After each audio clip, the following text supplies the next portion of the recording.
عباد الله اتقوا الله في أنفسكم وأولادكم وأزواجكم وعشيرتكم. اتقوا الله في علنكم وسركم وفي جميع أحوالكم وأقوالكم وأعمالكم. نسأل الله سبحانه أن يجعلنا وإياكم من عباده المتقين. اللهم تقبل منا إنك أنت السميع العليم وتب علينا إنك أنت التواب الرحيم. ربنا عليك توكلنا وإليك أنبنا وإليك المصير. أيها المسلمون, আল্লাহ সুবহানাহু ওয়া তাআলা তিনি আমাদেরকে মুসলিম হিসাবে সৃষ্টি করেছেন, দিয়েছেন আশ-শরিয়া আল-ইসলামিয়া, যার মধ্যে সব কিছুই রয়েছে। আমাদের আজকে যে বিষয়টা নিয়ে আমরা কথা বলবো সেটিও শরিয়ারই অত্যন্ত গুরুত্বপূর্ণ একটি অধ্যায়। মুসলিম জীবনে কি ধরনের সংস্কৃতি আমরা লালন করব এবং আজকে আমাদের মুসলিম সমাজগুলোতে কি ধরনের অপসংস্কৃতি ভর করেছে, যার প্রভাব মুসলিম সমাজগুলোকে অনেক ক্ষেত্রেই বিভ্রান্তির দিকে নিয়ে গেছে। আরবিতে সংস্কৃতি শব্দের বিপরীতে যে শব্দটি ব্যবহার করা হয় সেটা হলো আত-তাকাফা। আত-তাকাফা। আর ইসলামী সংস্কৃতি বলতে বলা হয় আত-তাকাফা আল-ইসলামিয়া, ইসলামী সংস্কৃতি। সংস্কৃতি বলতে আসলে আমরা কি বুঝি? সাধারণত বাংলা ভাষা বিজ্ঞানীরা যারা রয়েছেন অথবা সমাজবিজ্ঞানীরা, তারা সংস্কৃতি বলতে আর সবাই যা বুঝে সেটাই বুঝে। সেটি হলো মানুষের মূল্যবোধ, তার বিশ্বাস, তার আচরণ, তার নীতিমালা, নানাভাবে মানে জীবনের যতগুলো দিক আছে আসলে সংস্কৃতির মধ্যে সেটা চলে আসে। এই জন্য যখন আমরা ইসলামী সংস্কৃতির কথা বলবো তখন সর্বাগ্রে আসে ইমানের কথা, ইমান। এবং যখন নীতিমালার কথা বলবো তখন শরিয়া ভিত্তিক নীতিমালার কথা চলে আসে। এবং যখন আমরা মূল্যবোধের কথা বলবো তখন আল কিয়াম আল ইসলামিয়া, ইসলামী মূল্যবোধের কথা চলে আসে।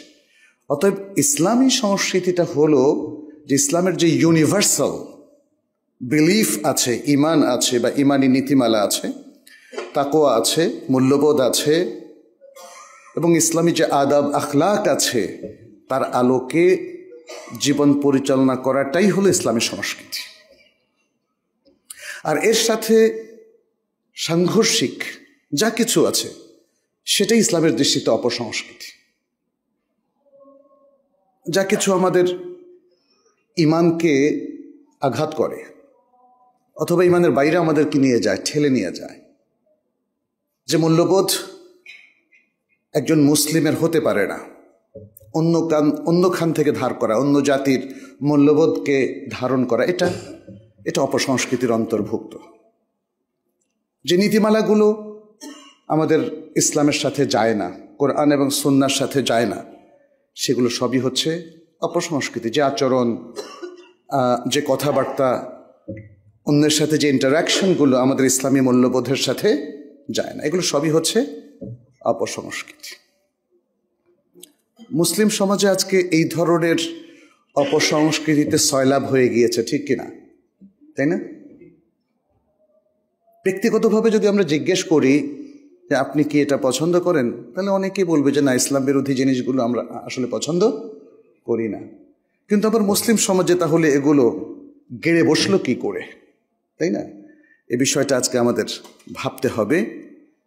এই অপসংস্কৃতির যে একটা প্রচণ্ড জোয়ার আমাদের দেশে কিংবা অন্য দেশে সৃষ্টি হয়েছে, কিভাবে সেগুলো আসলো, কোরআন কি বলছে, আমাদের নবী সাল্লাল্লাহু আলাইহি সাল্লাম কিভাবে এগুলোকে প্রতিহত করতে বলেছেন, আমাদের সালাফ, আমাদের স্কলার ওলামায়ে কেরাম কি বলছেন, এগুলো মাঝে মাঝে আমাদের আসলে পর্যালোচনা করা উচিত।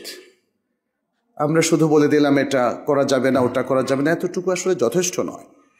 কারণ আমাদের যারা জ্ঞানের দিকপাল তাদের একটা কথাই আমাদেরকে প্রভাবিত করে, তাহলে অপসংস্কৃতির আজকে যে ছবল এবং সয়লাভ, সেই প্রভাবটাকে প্রতিহত করতে হলে আমাদের স্কলারলি প্রভাবটাকে নিয়ে আসতে হবে। আমাদের নবী সাল্লাল্লাহু আলাইহি সাল্লাম, তার পরবর্তী সাহাবায়ে কেরাম রিদওয়ানুল্লাহি আলাইহিম আজমাইন, এবং তারপরে যে সকল আইম্মাতুল হুদা বা স্কলাররা রয়েছেন, তারা কি বলছেন সেটা নিয়ে আসলে আমাদের আলোচনা করতে হবে। আমি খুব সংক্ষেপে আপনাদের কাছে কিছু বিষয় এখানে তুলে ধরতে চাই। এখানে একটি আয়াত, সূরাতুল ফুরকানের ৭২ নম্বর আয়াত, আল্লাহ সুবহানাহু ওয়া তাআলা বলছেন, ওয়াল্লাযীনা লা ইয়াশহাদুনা যুরা ওয়া ইযা মাররু বিল-লাগবি মাররু কিরামা। মুমিনদের সিফাত বর্ণনা করা হচ্ছে, যারা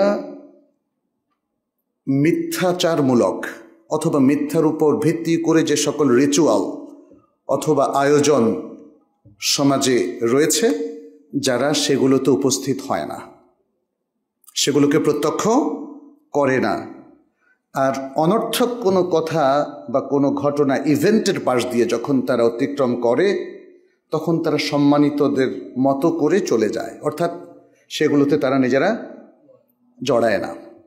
আচ্ছা, এখানে দেখেন মুজাহিদ, প্রখ্যাত তাবেঈ, তিনি এর তাফসিরে বলেছেন, এই যে ওয়াল্লাযীনা লা ইয়াশহাদুনা যুর, তারা মিথ্যাচারমূলক যে অনুষ্ঠান, সেগুলো বলতে কি বোঝানো হচ্ছে? তিনি বলেন এর অর্থ হলো, এটা হলো আয়াদুল মুশরিকিন, পৌত্তলিকদের অনুষ্ঠান।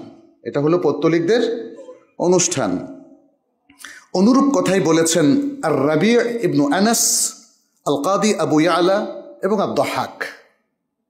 এরা প্রত্যেকেই কোরআনের এই আয়াতের তাফসিরে সেম কথাটাই বলেছেন। ইবনু সিরিন তিনি বলেছেন আজ-যুর হুয়া আশ-শাআনিন, এবং আশ-শাআনিনটা কি? তিনি বলেছেন ঈদুন লিন-নাসারা ওয়া ইউকিমুনাহু ইয়াউমাল আহাদ আস-সাবিক। তারা বলেছেন এটা হলো খ্রিস্টানদের একটা ঈদ অনুষ্ঠান, যেটা তারা রোববার করে থাকে। আচ্ছা, তাহলে এই যে অনুষ্ঠানগুলো আপনি দেখেন, নানা অনুষ্ঠানই আজকে আমাদের অপসংস্কৃতির কারণ হয়ে দাঁড়িয়েছে। নববর্ষ, 31st নাইট, নববর্ষটা এতটাই প্রভাব বিস্তার করেছে আমাদের মুসলিম সমাজে যে আমরা বা আমাদের তরুণরা অনেকেই শুধু ইংরেজি নববর্ষ না, তারা বাংলা নববর্ষও পালন করে। আর ইদানিং দেখতে পাচ্ছি তারা আরবি নববর্ষও পালন করে। মনে হয় যেন আরবি নববর্ষ পালন করলে সেটা জায়েজ হয়ে যাবে, তাই না? এটা হলো এক ধরনের ইন্টেলেকচুয়াল ডিস্টর্শন, বুদ্ধিবৃত্তিক অধপতন। আমাকে অনেকেই বলেছেন যে নববর্ষ পালনটাকে ইসলামিকলি কিভাবে করা যায়, আপনারা একটু সেটাকে একটু তুলে ধরেন জাতির সামনে, কারণ জাতি নববর্ষ পালনের মধ্যে কিছু বেদাত নিয়ে আসতেছে। এখন এটাকে শরিয়া সিদ্ধ কি করে করা যায়? ওয়ালিয়াযু বিল্লাহ। বুদ্ধিমান মানুষেরা এখন সেগুলো বলছেন। তারা ভাবছেন আমরা অনেক বেশি বাড়াবাড়ি করছি। তারা ভাবছেন এগুলো যখন প্রচলিতই হয়ে গেছে, প্রতিষ্ঠিত হয়ে গেছে, সুতরাং এটা হয়ে গেছে আমাদের দেশের ঐতিহ্যের অংশ। এটা হচ্ছে বৈশ্বিক অনুষ্ঠান, যেটার আর বিরোধিতা করা উচিত নয়। বুঝতে পেরেছেন? একটা জিনিস যখন প্রচলিত হয়ে যায়, তখন মানুষের কাছে সেটা গ্রহণযোগ্য হয়ে যায়। আজকের পোশাকের কালচারটাই দেখেন না, মেয়েদের পোশাক ইউরোপে যেমন ছিল সেটা এখন মুসলিম দেশে শুরু হয়ে গেছে। তাকানোর কোনো সুযোগ আছে বলেন? রাস্তাঘাটে মাথা নিচু করে চলা ছাড়া কোনো উপায় নেই। কিন্তু এটাও চোখসয়ে যাচ্ছে সবার, মানুষ কেউ আর কোনো কিছু মনে করছে না। শিক্ষা প্রতিষ্ঠানগুলোতে, বিশ্ববিদ্যালয়, কলেজ কিংবা স্কুলে মেয়েদের পোশাক দেখে আমাদের হতবাক হয়ে যেতে হচ্ছে। অপসংস্কৃতির প্রভাব, এ হচ্ছে অপসংস্কৃতি, অথচ কারো কোনো রা নেই। উল্টো আমাদের বিভিন্ন প্রতিষ্ঠানে হিজাবকে নিষিদ্ধ করা হচ্ছে। মনে হয় যেন হিজাবটাই অপসংস্কৃতি। ইন্না লিল্লাহি ওয়া ইন্না ইলাইহি রাজিউন। দাড়ি টুপির বিরুদ্ধে প্রচার মাধ্যমের অভিযান, এটা বাংলাদেশে সর্বজন বিদিত। সে কত বছর আগ থেকে, যখন আমি নিজেও ছোট, দেখি যে দাড়ি টুপিওয়ালা লোকদের কি ভয়ঙ্কর করে দেখানো হচ্ছে। এটা কি অপসংস্কৃতি না? এটা অপসংস্কৃতির প্রভাব। যারা এই সমাজে প্রভাবক তৈরি করেন তারা এভাবেই ধীরে ধীরে ইসলামের মূল্যবোধ, ঈমান, আমল, তাকওয়া, সুন্দর আচরণ, আখলাক, নৈতিকতা এগুলোকে বিদায় জানানোর ব্যবস্থা করেছেন। আজকের অপসংস্কৃতির প্রভাব আরো ভয়ঙ্কর হয়ে উঠেছে। যতই পট পরিবর্তনের কথা বলেন না কেন, অপসংস্কৃতির ধারক বাহকরা কিন্তু থেমে কি আছে? বৈশ্বিকভাবেও নেই, দেশীয়ভাবেও নেই। তারা আমাদের সমাজে যা ইসলাম চিরায়তভাবে হারাম করে দিয়েছে সেই সব স্বভাব, সেই সব পাপকেও এখানে পুনর্বসিত করতে চায়। সমকামিতা, জেনা, ব্যভিচার, মদপান, লটারি, জুয়া, কোনটা বাদ আছে বলেন তো? সবচেয়ে বড় অপসংস্কৃতি কি সুদ নয় বলেন? সেই সুদটাকে কি প্রাতিষ্ঠানিক রূপিনা দেওয়া হয়েছে মুসলিম দেশগুলোতে এবং সমাজগুলোতে। আর আমাদের লোকজনও কি অবলীলায় সুদ খেতে অভ্যস্ত হয়ে গিয়েছে। অনেকে হয়তো পছন্দ করে না জানি, কিন্তু তারপরেও তো খাচ্ছেন তো, নিচ্ছেন তো, দিচ্ছেন তো। আর ঘুষের কালচার, হাদ্দিস ওয়ালা হারজ। সুদ যদি আইন সিদ্ধ হয়েও থাকে দেশীয় আইনে, কিন্তু ঘুষ তো পৃথিবীর কোনো আইন এটাকে জায়েজ করেনি। সে কালচারটা, আমি কালচার বলবো না, অপকালচারটা কি করে প্রতিষ্ঠিত হলো, তাই না? আজকে আমাদের কাছে যখন কথা বলতে বলা হয় আমরা হয়তো অল্প কয়েকটার কথা বলি, কিন্তু আসলে অপসংস্কৃতিতে ছেয়ে গেছে আমাদের মুসলিম সমাজ। পারিবারিক প্রথার মধ্যে আসেন, বিবাহ শাদী, এখানে কি অপসংস্কৃতি আছে না? প্রচুর পরিমাণে আছে না? জাহিলিয়াত আছে না? পৌত্তলিকতা আছে না? এগুলোই তো অপসংস্কৃতি। দূর করতে পারছেন কি বা করছেন না কেন? আপনি নিজেরটা দিয়ে শুরু করেন না। অনেক দিনদার ভাইদের তাদের কন্যাদের বিয়ে অনুষ্ঠানে গিয়েছি, এখন যাওয়াটাই আমার জন্য কঠিন। মানে শুধু মসজিদে বিবাহ ছাড়া আর কোথাও যাই না। দেখি যে সেখানে অবাধ মেলামেশার ব্যবস্থা। তাহলে এই ভাই এত দিনদারি কি অর্থ থাকতে পারে? আবার মেয়েকে সবার সামনে প্রদর্শন করছেন, এটা কিভাবে সম্ভব বলেন তো? একজন দিনদার ভাই তার কন্যাকে তো মানে আলাদাই মেয়েদের মধ্যে রাখবেন, কোনো পুরুষের সেখানে অ্যাক্সেস থাকা উচিত নয়। তাহলে একই সাংস্কৃতিক কর্মকাণ্ড শুরু হলো, তাই না? যেখানে প্রতিনিয়ত ঈমান, তাকওয়া, ইসলামী মূল্যবোধ, ইসলামী আচরণ, আদব, আখলাক সবটাই ভুলুণ্ঠিত হচ্ছে, ভায়োলেটেড হচ্ছে না? প্রিয় ভাইয়েরা, আসলে যে কথাটি আমাদের প্রিয় রব আল্লাহ সুবহানাহু ওয়া তাআলা বলেছেন, যাহারাল ফাসাদু ফিল বাররি ওয়াল বাহরি বিমা কাসাবাত আইদিন নাস, জলে স্থলে সর্বত্র দেখা দিয়েছে বিপর্যয়। বিমা কাসাবাত আইদিন নাস, এগুলো আল্লাহ তাআলা নাজিল করেন নাই, এগুলো আমরাই করেছি। মানুষের হাতে এই কর্মকাণ্ডগুলো সংঘটিত হচ্ছে, আমরাই করেছি। তাহলে আমরা বন্ধ করছি না কেন? সুদ খাওয়া বন্ধ করছেন না কেন? ঘুষ খাওয়া বন্ধ করছেন না কেন? দুর্নীতি বন্ধ হচ্ছে না কেন? বিবাহ শাদীতে যে অপাচারগুলো আছে, অপসংস্কৃতিগুলো আছে, বন্ধ হচ্ছে না কেন?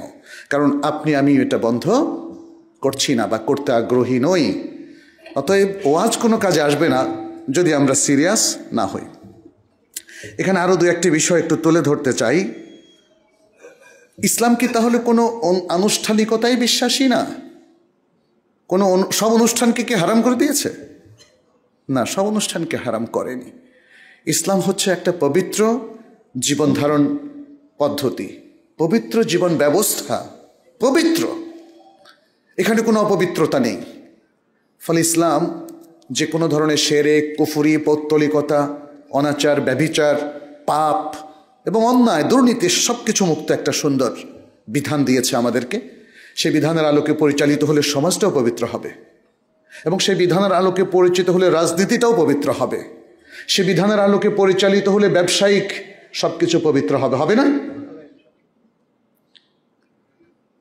রাসূলুল্লাহ সাল্লাল্লাহু আলাইহি সাল্লাম থেকে সে বিখ্যাত হাদিসটা আপনারা জানেন, আনাস ইবনে মালিক রাদিয়াল্লাহু তাআলা আনহু যেটা উল্লেখ করেছেন, এবং এটি আবু দাউদ, আহমদ, নাসাই সুনান গ্রন্থগুলোতে এসেছে, এছাড়াও এই ঘটনাটা অন্যান্য হাদিস গ্রন্থ এসেছে। সেটি হলো রাসূল সাল্লাল্লাহু আলাইহি সাল্লাম যখন মদিনায় আসলেন, দেখলেন যে তাদের মদিনাবাসীদের দুটো ঈদের দিন আছে, উৎসব। তখন তিনি জিজ্ঞেস করলেন যে এটা কারা, কিভাবে তারা করে, মা হাযান আল ইয়াওমান, এই দিনগুলোতে ওরা কি করে? তখন তারা জবাব দিয়েছিল, কুন্না নালআবু ফীহিমা ফিল জাহিলিয়াহ, জাহিলি যুগে এই দিনগুলোতে আমরা খেলাধুলা করতাম, আনন্দ উল্লাস করতাম। তখন রাসূল সাল্লাল্লাহু আলাইহি ওয়াসাল্লাম বললেন, ইন্নাল্লাহা কাদ আবদালাকুম বিহিমা খায়রাম মিনহুমা ইয়াউমুল আযহা ওয়া ইয়াউমুল ফিতর। আল্লাহ তাআলা এই জাহিলি দুটো উপলক্ষকে পাল্টে দিয়ে আরও দুটো উত্তম দিন তোমাদেরকে দিয়েছেন, একটা হলো ঈদুল ফিতর আর একটা হলো ঈদুল আযহা। সুতরাং ইসলামের গ্র্যান্ড ইভেন্ট বা ফেস্টিভ্যাল বলতে দুটো দিনকেই বোঝানো হয়, ঈদুল আযহা, ঈদুল ফিতর। এর বাইরে এমন কোনো ইভেন্ট আর হবে না। কিন্তু বাকি যে কোনো দিনে আপনি যদি এরকম কোনো আনুষ্ঠানিকতা ছাড়া আনন্দ উল্লাসের সাথে কাটাতে চান, ইসলাম কি নিষেধ করবে? নিষেধ করবে না। ফলে আমাদের আনন্দ উল্লাসের ব্যবস্থা যেমন আমভাবে আছে, আর ঈদ অনুষ্ঠান ইসলাম এই দুদিনের মধ্যেই সীমাবদ্ধ করেছে। আর সাপ্তাহিক ঈদ হিসাবে এই যে জুমার সালাতে আজকে আমরা আসলাম, সেটা ইসলাম রেকমেন্ড করেছে। এর বাইরে আর যে অনুষ্ঠানগুলো, সেগুলো কিন্তু শরীয়তসিদ্ধ নয়, সেটা রিলিজিয়াস হোক, নন রিলিজিয়াস হোক। আমাদের অনেকেই বলে যে এটা তো আমি ইবাদতের জন্য করছি না, যেমন ভ্যালেন্টাইন্স ডে, তো কিসের জন্য করছেন, তাই না? ঠিক আছে, ইবাদতের জন্য করছেন, আমরা এখানে কালচার নিয়ে কথা বলছি, তাই না? শুধু ইবাদত না, ইবাদত ইসলামের কালচার, ইবাদত ইসলামের কালচার। অতএব ইবাদত বাদ দিয়ে দেন, যদি সালাত না পড়েন, তাহলে আপনি ইসলামের বিপরীত কালচারে চলে গেলেন। মুআমালাত তো ইসলামের কালচারের মধ্যে পড়ে। মুআমালাত, আপনি যদি নতুন নতুন অনুষ্ঠান নিয়ে আসেন, বিবাহ শাদীর পরিবর্তে প্রেম প্রণয়ের নতুন উপাখ্যান নিয়ে আসেন, তাহলে এগুলো সবই অপকালচারের মধ্যেই পড়বে। অতএব যে কোনো অনুষ্ঠান, যেমন আপনি জন্মদিন, আপনার সন্তানের জন্মদিবস পালন করছেন, বিবাহ বার্ষিকী পালন করছেন, এগুলো অনুষ্ঠান কিনা? অনুষ্ঠান। এগুলোর ইসলামী কোনো দলিল আছে কিনা? নাই। তাহলে কোত্থেকে আনলেন? কাদের দেখে আপনি এগুলো প্রচলন করলেন? অবশ্যই অমুসলিম কৃষ্টি কালচার থেকে এগুলো আমদানি করা হয়েছে, তাই না? সুতরাং এগুলো ইসলামী কালচারের সাথে সাংঘর্ষিক, এগুলো পালানোর কোনো প্রয়োজন নেই। আপনার এর থেকে অনেক জরুরি কাজ আছে। আজকে মুসলিম বিশ্ব দেখেন কত পিছিয়ে, সবার প্রয়োজনীয় জ্ঞানটুকু পর্যন্ত অর্জিত হয় নাই। কত পিএইচডি হোল্ডার আছে, তাদের ইসলামের বেসিক জ্ঞানটুকু পর্যন্ত নেই। আপনার সময় কোথায় ভাই? আপনি এই সমস্ত অনুষ্ঠানে বিজাতীয় সংস্কৃতির মধ্যে সময় দেবেন, আপনার সময় কোথায়? আপনার তো বেসিকটাই জানা হয়নি। কি জবাব দেবেন আল্লাহর কাছে? কিভাবে নাজাত পাবেন? কি জবাব দিবেন আপনাকে যখন প্রশ্ন করা হয় কবরে? মৃত্যু কি আপনার হবে না? কোনো প্রস্তুতি কি আপনার আছে? তাহলে এই হিউজ পরিমাণ সময় কেন আপনি বিজাতীয় সংস্কৃতি, অপসংস্কৃতির মধ্যে ব্যয় করছেন? এটা হচ্ছে আসলে আমাদের শিক্ষার কুফল। তথাকথিত আধুনিক শিক্ষা আমাদেরকে এমন একটা মাইন্ডসেট দিয়েছে যে যাতে আমরা ইসলামিক কৃষ্টি কালচার, ইমান, আমল, তাকওয়া, আদব, আখলাক এগুলো প্রতিষ্ঠার পরিবর্তে আমরা যেন পাশ্চাত্যের কৃষ্টি কালচার, পৌত্তলিক মুশরিকদের কৃষ্টি কালচার এবং বিজাতীয় কৃষ্টি কালচারকে এখানে কর্পোরেট করি, অ্যাকোমোডেট করি, প্রতিষ্ঠা করি। আপনি খেয়াল করেন না, আমাদের শিক্ষানীতির মাধ্যমে আমাদের যে ঐতিহ্যগত ইসলামী যে চিন্তা ভাবনা, সেগুলোকে পাশ কাটিয়ে কি করে ট্রান্সজেন্ডার ইস্যু ইনকর্পোরেট করা যায়, সেই ধরনের বিশাল বিশাল বুদ্ধিমত্তা সেই কাজে নিয়োজিত। মানুষের দৃষ্টি এড়িয়ে কি করে এই মানুষদের শিক্ষা ব্যবস্থাকে ডিস্টর্ট করা যায়, সেই চিন্তাভাবনা কিন্তু করা হচ্ছে। কিন্তু যারা করছেন তাদের অধিকাংশই কিন্তু মুসলিম। দেশের যারা হর্তাকর্তা, পলিসি মেকার, দেখেন এদের মধ্যে অনেকে এই দেশের ওই ইতিহাস ঐতিহ্য বা মুসলিমদের ইতিহাস ঐতিহ্যের বিরুদ্ধে কাজ করছে না? এটা কেন হচ্ছে? এটা একটা বিষয় যেটা আমাদের আসলে অবশ্যই চিন্তা করা উচিত। আমরা নিজের জাতির, আমরা মুসলিম উম্মার এই পরিবেশে বড় হওয়ার পরেও কেন আমরা অন্যের ধ্যান ধারণাকে লালন করি? কেন আমরা অন্যের অপসংস্কৃতিকে লালন করি? এবং শুধু লালন করি না, নিজের দেশে প্রতিষ্ঠিত করি কেন? এর চেয়ে দুঃখের আর কিছু আছে বলে? তাহলে কি শিক্ষা পেলাম আমরা? আমাদের শিক্ষাটা কতটা অকার্যকর চিন্তা করেছেন? আমরা আমাদের সন্তানদেরকে এই সকল শিক্ষা প্রতিষ্ঠানে পাঠাচ্ছি যারা এভাবেই গড়ে ওঠে।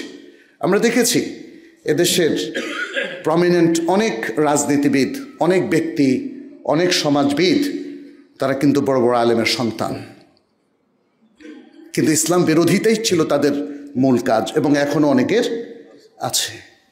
তাহলে বড় বড় আলেমদের ফ্যামিলিতে তারা জন্মগ্রহণ করার পরেও এমন কেন হলো, তাই না? এই প্রশ্নটা আসে। এমন হলো কারণ আমাদের মেইন স্ট্রিমের যে শিক্ষা ব্যবস্থা সেখানে মারাত্মক গলদ রয়েছে। আমাদের ঈমান, মূল্যবোধ, তাকওয়া, আচার আচরণ, আখলাক, নৈতিকতা, এই সব কিছু কিন্তু শিক্ষা থেকে তৈরি হয়। আমাদের আধুনিক শিক্ষা আমাদের তরুণদেরকে শেখায় বিনোদনের জন্য কনসার্টে যেতে হবে, কনসার্টে গিয়ে উন্মাতাল নৃত্য করতে হবে, বিনোদনের জন্য ছেলে মেয়ে ফ্রি মিক্সিং হওয়া লাগবে, এক ধনিক শ্রেণীদের মানে চিন্তা ভাবনা হচ্ছে বিনোদনের জন্য মদ লাগবে, নারী লাগবে, নাকি? ওয়াল বিল্লাহ, সুবহানাল্লাহ। তাহলে বোঝা গেল যে এই যে বিনোদন সম্পর্কিত কনসেপ্টটাও পুরোপুরি নষ্ট হয়ে গেছে। আমাদের নবী সাল্লাল্লাহু আলাইহি ওয়াসাল্লাম বিনোদন করেন নাই, সাহাবায়ে কেরাম কখনো বিনোদন করেন নাই, আলেম ওলামারা বিনোদন করছে না। সুবহানাল্লাহ। পবিত্রভাবে ইসলাম যা কিছু করতে বলে সবটাই পবিত্রভাবে, সুন্দরভাবে, তার মূল্যবোধের সাথে কখনো সংঘর্ষ করা যাবে না। অত্যন্ত সুন্দরভাবে, শালীনভাবে, তাকওয়া ভিত্তিক এবং নৈতিকতা ভিত্তিক আচার আচরণ, কর্মতৎপরতা, এটার মধ্য দিয়েই ইসলাম আসলে একটা প্রজন্ম গড়ে উঠেছে। আমরা যেটা দেখেছি সাহাবায়ে কেরামের প্রজন্ম। তো আজকের এই সময়ও প্রিয় ভাইরা মনে রাখতে হবে যে এই যে বিজাতীয় সংস্কৃতি, ইসলামের এই নীতিমালাগুলোকে আমরা হারিয়ে ফেলেছি, সেটাকে আবার পুনরুদ্ধার করতে হবে। শুধু আমি ইমানদার মুসলিম, জামাতে নামাজ পড়লাম আর জমাতে আসলাম, এটা যথেষ্ট না। প্রত্যেকে নিজে নিজে এই অপসংস্কৃতির বিরুদ্ধে দাঁড়াবেন। অন্য ধর্মীয় অনুষ্ঠানে যাবেন না, এটা তাদের স্পেশাল অনুষ্ঠান, নববর্ষ অনুষ্ঠান, 31st নাইট, এগুলোকে আপনাদের সন্তানদেরকে যেতে দেবেন না। কিন্তু শুধু ইম্পোজ করলে হবে না, আপনি তাদেরকে নিয়ে বসবেন। আজকে কত তারিখ? ডিসেম্বরের 27 তারিখ। তাহলে আজকে, কালকে, পরশু আপনারা পরিবারে বসবেন, একটু বোঝাবেন যে বাবা, এ হচ্ছে আমাদের সংস্কৃতি, ইসলামিক সংস্কৃতি, আর এ হচ্ছে অপসংস্কৃতি, ইসলাম বিরোধী। একজন মুসলিমের পক্ষে এটা কখনোই জায়েজ না যে সে অপসংস্কৃতিতে অংশগ্রহণ করবে, আর সেটাকে লালন করা, ধারণ করা, প্রতিষ্ঠিত করা তো আরও অত্যন্ত ভয়াবহ ব্যাপার। এই জিনিসটা বুঝালে আমাদের সন্তানরা বুঝবে। আমাদের মুসলিম সন্তানরা এখনও অনেক ভালো আছে, পরিবেশও আমাদের এতটা অধপতিত হয়নি যে তাদেরকে ফিরিয়ে আনতে আমরা পারবো না। এই সুযোগটা এখনও গ্রহণ করার মতো স্কোপ আমাদের আছে প্রিয় ভাইয়েরা। কিন্তু আপনারা যদি চুপ করে থাকেন, চোখ বুজে থাকেন, ভাবেন যে না, ছেলেমেয়েরা একটু না হয় করুক না, ওরা খেলাধুলা করুক না, আমাদের কোনো আপত্তি নেই, ওরা বিনোদন করুক বৈধ পন্থায়, তাতেও কোনো আপত্তি নেই। প্রচুর পড়ালেখা করে সে হয়তো অনেক ভালো রেজাল্ট করতো, এখন পড়ালেখা একটু কমিয়ে দেখ, তাতেও আপত্তি নেই। কিন্তু ওরা যেন অপসংস্কৃতির মধ্যে না জড়িত হয়ে যায়, ওরা যেন অপসংস্কৃতির ধারক বাহক না হয়ে যায়, ওরা যেন তাদের চিন্তা চেতনায়, আমলে আচরণে অপসংস্কৃতিকে স্থান এবং স্পেস না দেয়। এটা অভিভাবকদেরকে নিশ্চিত করতে হবে। এবং সামাজিকভাবেও আমার মনে হয় এ সম্পর্কিত প্রচারণা প্রয়োজন। 31st নাইট নিয়ে যে অনাচারগুলো হয়, আমি কোনো মসজিদকেও দেখলাম না একটা ছোট্ট ফ্লায়ার অথবা লিফলেট বের করতে। আপনারা যদি একটা ছোট্ট লিফলেট বের করেন, তাহলে সেটা প্রত্যেক ফ্যামিলি ওটার আলোকেই তার বাসায় একটু আলোচনা করতে পারে।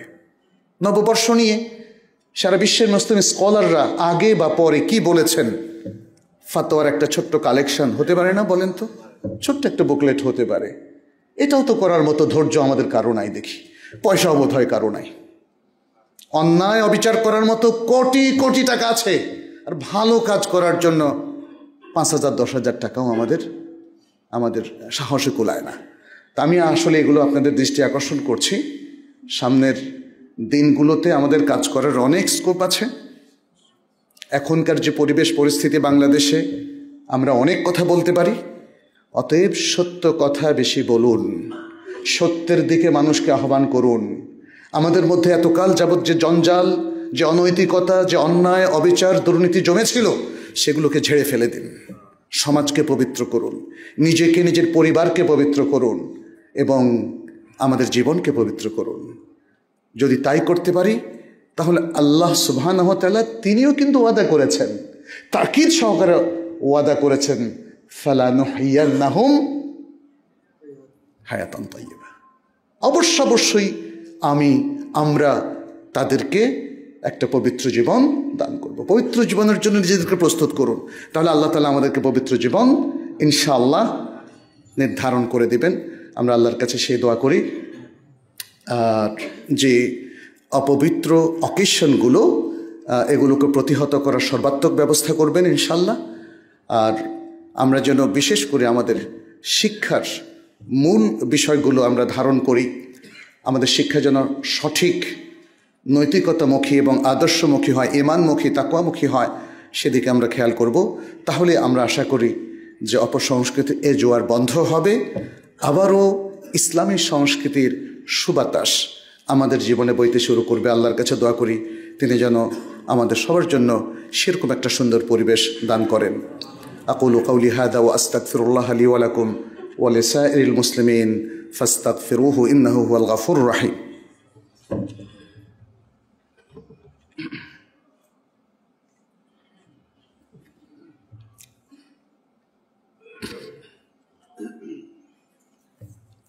الحمد لله رب العالمين والعاقبة للمتقين والصلاة والسلام على نبينا محمد وعلى آله وأصحابه أجمعين أما بعد أيها المسلمون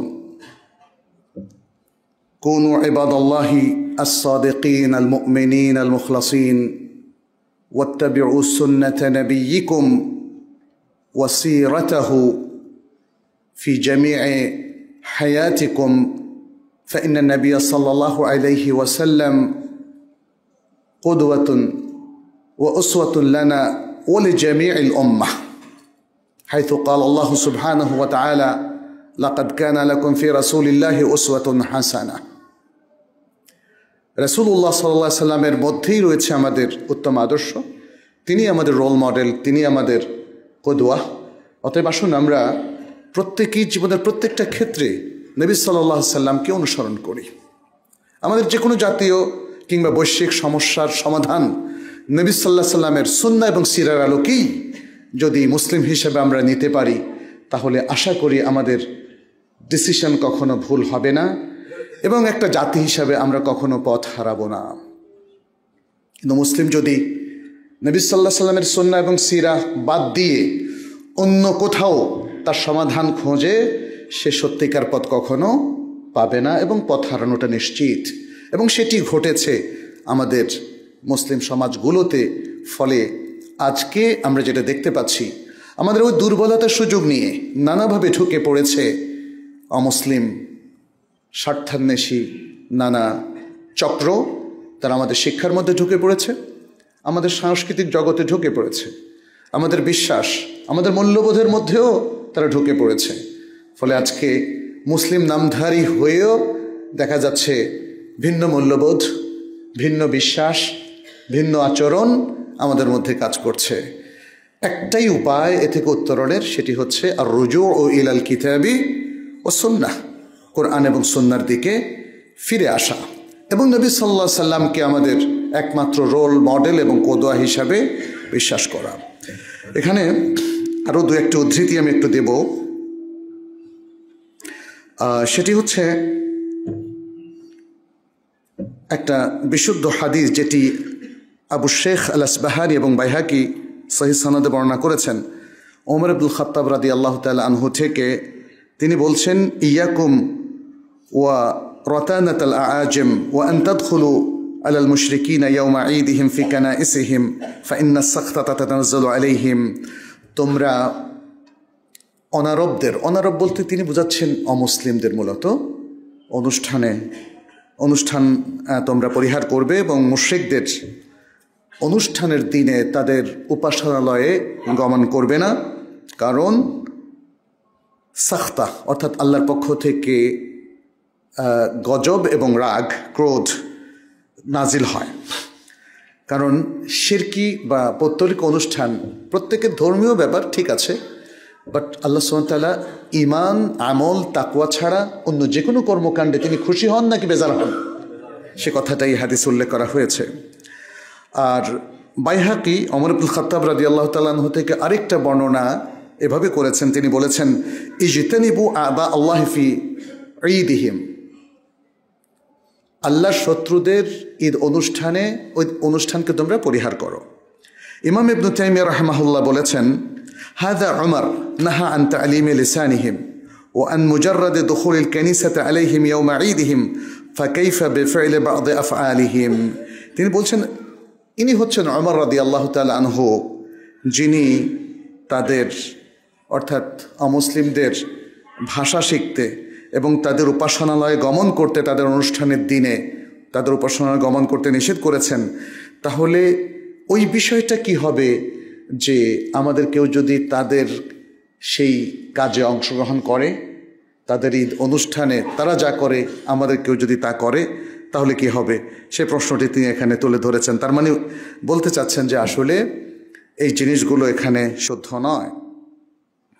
ইমাম ইবনে তাইমিয়া রাহিমাহুল্লাহ আরও বলেছেন, ফালা ফারকা বাইনা মুশারাকাতিহিম ফিল ঈদ ওয়া বাইনা মুশারাকাতিহিম ফি সাইরিল মানাহিজ, তাদের কোনো উৎসব অনুষ্ঠানে অংশগ্রহণ করা অথবা তাদের নীতি নির্ধারণী বিষয়গুলোকে মেনে নেওয়ার মধ্যে কোনো পার্থক্য নেই। তাহলে অমুসলিমদের কৃষ্টি কালচারে নিজেদেরকে মার্জ করা বা সম্পৃক্ত করা, সেটার মধ্যেও কোনো পার্থক্য নেই। তাদেরকে গ্রহণ করা আর তাদের অনুষ্ঠান গ্রহণ করা একই কথা।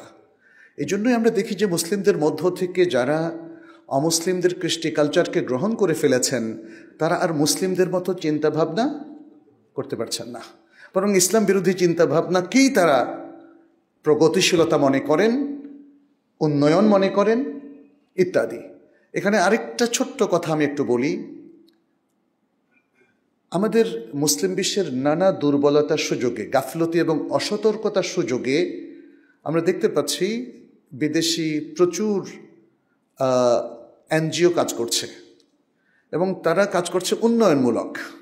এই উন্নয়নমূলক কাজের মধ্য দিয়েই নারী শিক্ষার নামে আমরা দেখতে পাচ্ছি পর্দাহীনতা, পরিবারের ভাঙন এবং মূল্যবোধের যে অবক্ষয়, পাশ্চাত্যের অশ্লীল যে কৃষ্টি কালচার সেটা কিন্তু ঢুকে পড়েছে। তো এই যে উন্নয়ন, মুসলিম বিশ্বের উন্নয়ন হবে কিসের ভিত্তিতে? কোরআন এবং সুন্নাহর ভিত্তিতে। পৃথিবীর সবচেয়ে বড় উন্নয়ন হচ্ছে ঈমান এবং নৈতিকতা ভিত্তিক উন্নয়ন। মনে রাখবেন, পার্থিব উন্নয়ন আপনাকে আমাকে কখনোই সার্বিক সাফল্য দিবে না যতদিন না ঈমান, তাকওয়া এবং নৈতিকতার উন্নয়ন হবে। আমাদের সন্তানদেরকে এটা বোঝাতে হবে, ঈমান যদি আপনি হারিয়ে ফেলেন আপনার আর কোনো উন্নয়ন নাই। তাকওয়া যদি না থাকে তাহলে কোনো উন্নয়নের কাজ হবে না। তখন মানুষ হাজার হাজার কোটি টাকা মানি লন্ডারিং করে নিয়ে যাবে কি না বলেন? কিসের উন্নয়ন হলো রে ভাই? তাকওয়া, ঈমান, আখলাক, এগুলো হচ্ছে প্রকৃত উন্নয়ন। কুড়ে ঘরে থাকি, তারপরও দেখবেন দেশের মানুষ সুখে শান্তিতে বসবাস করবে। ইসলামের উন্নয়ন কনসেপ্ট, ইসলামের যে উন্নয়নের যে রূপরেখা, এটা সবচেয়ে বেস্ট। পাশ্চাত্যের যে উন্নয়ন এটা বৈষয়িক, ওটা ক্যাপিটালিস্ট কান্ট্রি, পুঁজিবাদী, টাকা একদল লোকের কাছে চলে যায় আর বাকি লোকেরা ধুঁকতে থাকে, তাই না? এবং সেখানে আরও নানা ধরনের অধঃপতন তো আমরা দেখতেই পাচ্ছি আজকের যুগে। অতএব আমাদেরকে দিনের দিকে চলে আসতে হবে প্রিয় ভাইয়েরা। এটা হচ্ছে আমাদের আজকের খুতবার মূল কথা। অপসংস্কৃতিকে না বলতে হবে, ইসলামী ইমান, আকিদা এবং সংস্কৃতিকে আবারও আমাদের জীবনে শতভাগ প্রতিষ্ঠিত করতে হবে। তাহলেই মুসলিমদের সাফল্য নিশ্চিত হবে। দুনিয়া আখেরাতের আমাদের যে পাওনা আল্লাহর কাছে আল্লাহ যে ওয়াদা করেছেন সেটি আমরা প্রাপ্ত হব, প্রাপ্ত হওয়ার অধিকার আমরা লাভ করব। আল্লাহ আমাদের সবাইকে তৌফিক দান করুন।